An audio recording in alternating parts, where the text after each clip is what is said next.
लेखपाल के एग्ज़ाम में करंट अफेयर्स और साइंस एंड टेक्नोलॉजी दोनों के ही पर्सपेक्टिव से ये इसरो के पूरे साल के मिशन अपन देखते हैं, सब याद करते हैं, समझते हैं। क्रोनोलॉजिकल ऑर्डर में तैयार करेंगे ताकि अगर क्रम पूछा जाए तब भी दिक्कत ना आए। सबसे पहले दोस्तों अपन देखते हैं NVS-02। ये एक मिशन है जो इसरो ने लॉन्च किया था जनवरी 2025 में। तारीख थी 29 जनवरी, जो कि इम्पोर्टेंट नहीं है इतनी, लेकिन क्रम से मैं आपको करा रहा हूँ ताकि क्रम भी पूछा जाए तो आप कर सको। कौन सा था? NVS-02 mission. ठीक है साहब, सबसे पहले इसको समझते हैं। इसकी खासियत ये है कि ये इसरो का 100वां मिशन था। कौन सा? इसरो का 100वां मिशन था ये, और ये बहुत इंपॉर्टेंट है क्योंकि ये 100वां था। 100वां मिशन था इसरो का। कौन सा था? NVS-02। अब देखो, इसके लिए एक साथ में एक चीज़ ये भी समझनी पड़ेगी कि ये किस सैटेलाइट से लॉन्च हुआ था। तो दोस्तों ये लॉन्च हुआ था आपका GSLV F-15 से। किससे लॉन्च हुआ है? GSLV F-15। ठीक है, तो अपन ने क्या समझा? NVS-02 मिशन इसरो का 100वां मिशन था जो कि GSLV F-15 सैटेलाइट से लॉन्च हुआ। 02 जरूर है लेकिन 100वां है और F-15 से लॉन्च हुआ। ये इतना इंपॉर्टेंट नहीं है, मैंने बस लिखवा दिया ताकि आपके जहन में क्रम बना रहे। अगला जो मिशन है दोस्तों वो है EOS-09, मोस्ट इम्पोर्टेंट। पहला कौन सा था? NVS। अब कौन सा है? EOS। NVS पहले था, अब है EOS। EOS दोस्तों मई के महीने में लॉन्च हुआ था, 18 मई को। तारीख इंपॉर्टेंट नहीं है, मैं बार बार कह रहा हूँ, लिखवा इसलिए दे रहा हूँ ताकि क्रम आपको याद बना रहे। EOS मिशन के लिए सबसे जो ज़रूरी बात आपको ये समझनी है कि ये मिशन पूरा नहीं हो पाया। मिशन पूरा न हो सका, नहीं हो पाया, मतलब कुल मिला के ये जो है मिशन वो पूरा नहीं हो पाया था। ये EOS है ना, EOS, ये मिशन पूरा नहीं हो पाया था। और अब ये अपन समझते हैं कि ये जो मिशन था वो किस सैटेलाइट से लॉन्च किया गया था। तो ये PSLV C-16, PSLV C-61, 16 नहीं 61 से लॉन्च किया गया था। ठीक है साहब, देखो ये थोड़ा कठिन होता है इसलिए बार बार रिवाइज कर रहे हैं। EOS जो मिशन था वो मिशन सक्सेसफुल नहीं हो पाया, लेकिन ये PSLV 61 से लॉन्च किया गया था। EOS 61 से लॉन्च किया गया था। ठीक है साहब, कोई दिक्कत तो नहीं है? याद करने के लिए कोई ट्रिक भी अपना सकते हो आप। जैसे मान लो NVS है, ये नव लिखा हुआ है, तो ऐसे नाम देखो, जैसे मान लो NV से नव्या किसी लड़की का नाम हो गया और S से सिंह हो गया, नव्या सिंह। तो नव्या सिंह अभी 15 साल की हैं और 100 साल तक जिएंगी कि नहीं? तो ऐसे कुछ भी ट्रिक भी लगा सकते हो। नव्या सिंह 15 साल की हैं, 100 साल तक जिएंगी। 100वां मिशन था, F-15 से लॉन्च किया गया। ऐसे अपनी खोपड़ी भी लगा सकते हो। देखो मैं तो ऐसी सारी ट्रिक से याद कर पाता था चीज़ें। आगे देखते हैं दोस्तों, अगला जो मिशन है वो बहुत इंपॉर्टेंट है, मोस्ट इम्पोर्टेंट। उसको कहते हैं एक्सियोम 4 मिशन। मोस्ट इम्पोर्टेंट है ये एक्सियोम जो 4 मिशन है दोस्तों। ये इसकी तारीख बहुत इंपॉर्टेंट है। ये 25 जून 2025 को लॉन्च हुआ था। ये सारी चीज़ें मैं अपनी करंट अफेयर्स में ऑलरेडी करा चुका हूँ। ये तो बस ये है कि खट्टी खट्टी चीज़ें रिवाइज हो रही हैं। एक्सियोम 4 मिशन 25 जून 2025 को लॉन्च किया गया था। और ये कहाँ से लॉन्च हुआ था? मोस्ट इम्पोर्टेंट है। ये फॉल्कन जो 9 वो है रॉकेट, इससे ये लॉन्च हुआ था। फॉल्कन 9 रॉकेट से लॉन्च हुआ था अमेरिका से। ठीक है साहब, कौन से हुआ था? एक्सियोम 4 मिशन फॉल्कन 9 रॉकेट से लॉन्च हुआ था अमेरिका से। और इसमें क्या हुआ था? ये क्या करने गया था? तो ये देखो, अपना भारत है जो, और एक देश है पोलैंड, और एक देश है आपका हंगरी।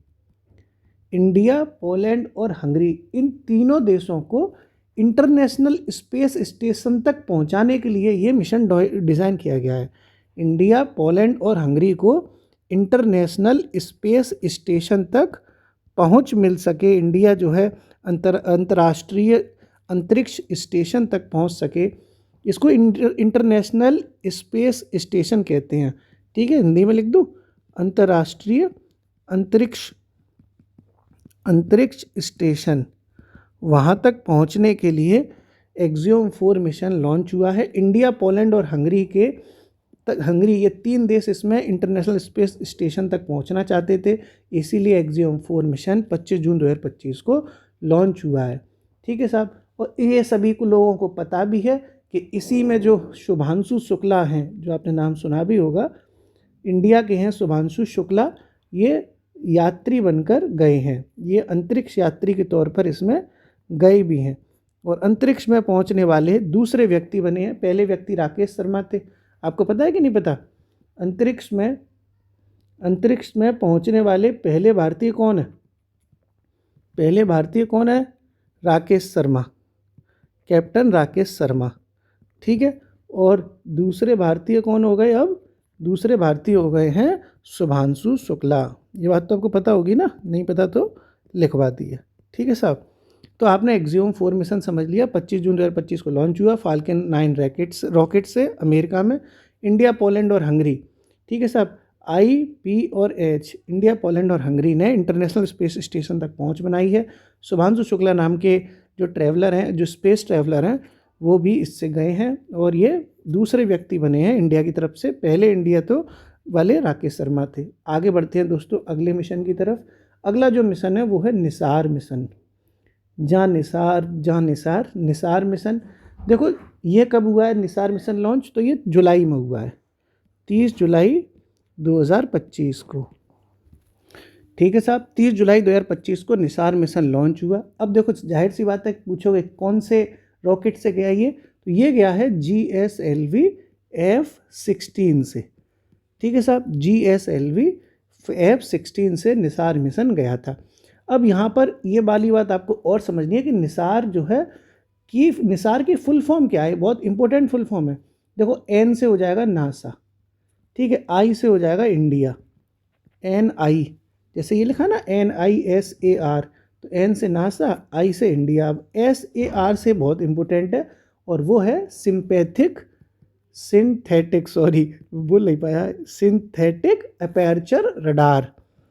अपर्चर रडार, ये इसकी फुल फॉर्म है जो कि मोस्ट इंपॉर्टेंट है। NASA India synthetic aperture radar, okay, NASA India synthetic aperture radar. तो ये किसके द्वारा गया है? नासा और इंडिया का ये जॉइंट मिशन हो गया निसार मिशन, जो कि GSLV F-16 से उड़ गया साहब, ठीक है भैया। एक बार फिर से रिवाइज करते, बार बार रिवाइज करेंगे तो ज़्यादा जल्दी होगा।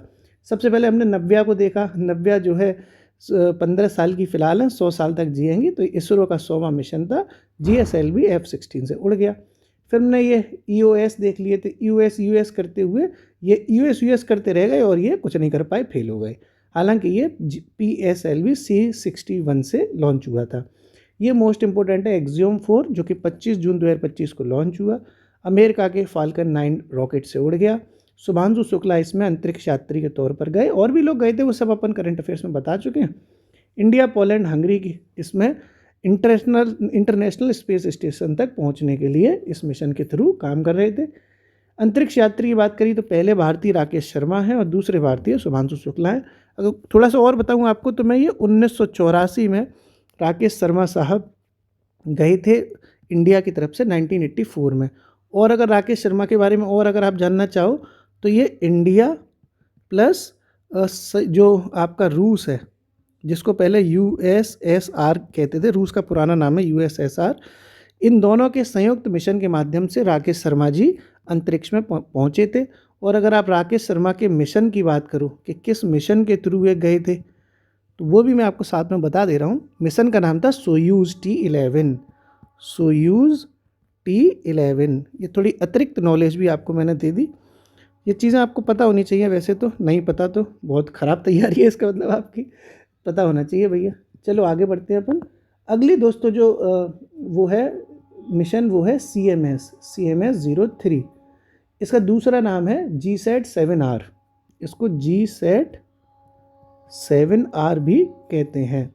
तो जो CMS 03 मिशन है, ये भारत का सबसे भारी सैन्य संचार उपग्रह है। इंडिया का, भारत का सबसे भारी सैन्य संचार उपग्रह। सैन्य मतलब सेना के लिए कम्युनिकेशन करने के लिए है। ये भारत का सबसे भारी है, बहुत भारी है भैया। CMS भैया बहुत भारी है। महेंद्र सिंह धोनी है, बहुत भारी है साहब। चेन्नई सुपर किंग के मालिक है ना महेंद्र सिंह धोनी, मालिक नहीं मतलब कैप्टन, सॉरी कैप्टन। अब नहीं पता, मैं हम लोग जब मैच देखते तब महेंद्र सिंह धोनी, अब तो हम IPL देखते नहीं है। तो चेन्नई के MS धोनी हैं, सबसे भारी हैं साहब, सैन्य संचार कर रहे हैं, ऐसे याद रख सकते हो आप। और ये कौन से रॉकेट से उड़े थे, तो ये भी तो ज़रूरी है जानना। तो देखो महेंद्र सिंह में M आता है, तो ये LVM-3M5 से उड़े थे। महेंद्र है 3-5 दोनों में है। LVM-3M5 रॉकेट से ये लॉन्च हुआ था। ठीक है साहब, क्लियर है, कोई दिक्कत तो नहीं है, हो गया सब कुछ। ये कौन सा था आपका, चेन्नई वाला MS धोनी वाला, जो सबसे भारी सैन्य संचार उपग्रह है। LVM-3 मतलब M3 महेंद्र सिंह धोनी के नाम से आप याद रख सकते हैं। अगला दोस्तों अगर बात करी जाए, अच्छा इसका सब वजन बता दूं, सबसे भारी है तो कितना भारी है साहब, आ सकता है ना, 4410 किलोग्राम का है। 4410 किलोग्राम का है, भारी भी, वजन भी पूछा जा सकता है, कुछ भी पूछ सकते हैं भैया, कुछ भरोसा नहीं है। होमगार्ड में कैसे कैसे सवाल पूछ लिए ना। तो अगला देखते हैं दोस्तों, वो है ब्लू बर्ड है। ये ब्लू बर्ड नहीं है कानपुर वाला, ठीक है, ब्लू बर्ड है। ब्लू बर्ड ब्लॉक 2 ये मिशन का नाम है, इसरो का मिशन है ये। और दोस्तों ये जो ब्लू बर्ड ब्लॉक 2 है, ये अभी दिसंबर में कुछ ही दिनों पहले लॉन्च हुआ था। 24 दिसंबर 2025 को ये लॉन्च हुआ। ये जो CMS-3 वाला था यार, इसकी डेट लिखना भूल गया, ये 2 नवंबर को है, 2 नवंबर 2025। तारीख नहीं याद रखनी है, बस लिखवा दिए ताकि क्रम याद रहे, तारीख थोड़ी पूछी जाएगी इसकी। ब्लू बर्ड ब्लॉक 2 ये किससे लॉन्च हुआ और ये इसकी क्या खासियत है। देखो ये ना इतना अच्छा सैटेलाइट है कि इंडिया का अब तक का सबसे बड़ा, भारत का सबसे बड़ा वाणिज्यिक उपग्रह है, कॉमर्शियल सैटेलाइट है ये, वाणिज्यिक उपग्रह है साहब, इंडिया का सबसे बड़ा वाणिज्यिक उपग्रह। क्या करेगा ये, क्यों लॉन्च किया गया है, तो भाई साहब आप अपने प्रेमिकाओं से आराम से फुनिया सको, बात कर सको, तो आपकी कम्युनिकेशन में कोई दिक्कत ना आए। तो ये डायरेक्ट टू मोबाइल यानी D2M direct to mobile communication देगा आपको। 4G नेटवर्क, 5G नेटवर्क आपको, 4G या ये गलत लिख गया यार, 4G 5G नेटवर्क आपको देगा, नेटवर्क आपको उपलब्ध कराएगा ताकि आप आराम से मज़े से बात कर सको बाबू सोना से। उसके लिए क्या है, blue bird block 2 mission launch किया था इसरो ने। इंडिया का सबसे बड़ा वाणिज्यिक सैटेलाइट है, डायरेक्ट टू मोबाइल आपको 4G 5G नेटवर्क उपलब्ध करा देगा। आखिरी दोस्तों जो आज का मिशन है, मतलब जो अभी लॉन्च हुआ कुछ दिनों पहले, वो है EOS-N1 सैटेलाइट। ये गलत लिख गया है, EOS है ये, EOS-N1। और ये भी साहब 12 जनवरी को अभी कुछ दिनों पहले लॉन्च हुआ था। 12 जनवरी, डेट इंपॉर्टेंट नहीं है दोस्तों, बस लिखवा दिए, वो एक लास्ट बार कह रहा हूँ क्रम के लिए। यहाँ बस इतना इम्पोर्टेंट है ये कि ये क्यों गया था, क्या मिशन था और किस सैटेलाइट से लॉन्च हुआ। तो ये हुआ है दोस्तों PSLV C62 से ये लॉन्च हुआ है। और ये EOS वाला ये असफल रहा, फेल हो गए साहब, ख़त्म खेल, ये असफल रहा था। कोई इसमें ज़्यादा मतलब कोई क्या कुछ भी नहीं, पूरी तरह फेल हो गया ये। तो आपने इस तरीके से दोस्तों इसरो के सारे मिशन समझे जो पूरी साल भर में लॉन्च हो पाए। सबसे पहले अपन ने NVS समझा, नव्या समझी, नव्या 15 साल की है, 100 साल तक जिएगी। तो इसरो का 100वां मिशन था, GSLV F-15 से लॉन्च हुआ। फिर अपन ने EOS करने वाले देखे। देखो EOS ये भी है ना, ये EOS ये भी फेल हो गया था, और ये भी EOS है, ये भी फेल हुआ। तो इतना तो याद ही रखना है कि EOS तो दोनों बार फेल हुआ है, किससे ही ख़त्म हुआ। पहला वाला जो EOS था, ये वाला 09 वाला, ये C61 से गया, C61 से, और ये जो ये वाला है ये C62 से गया है। तो EOS दोनों फेल हुए हैं, पहला वाला 61 से गया है, दूसरा वाला 62 से गया है, किससे ही ख़त्म, याद हो रहा होगा है ना। याद करने के लिए ट्रिक घुसेड़ रहे हैं बीच बीच में। फिर आया Axiom 4 जो 25 जून को, ये इंपॉर्टेंट है तारीख, 25 जून को लॉन्च हुआ।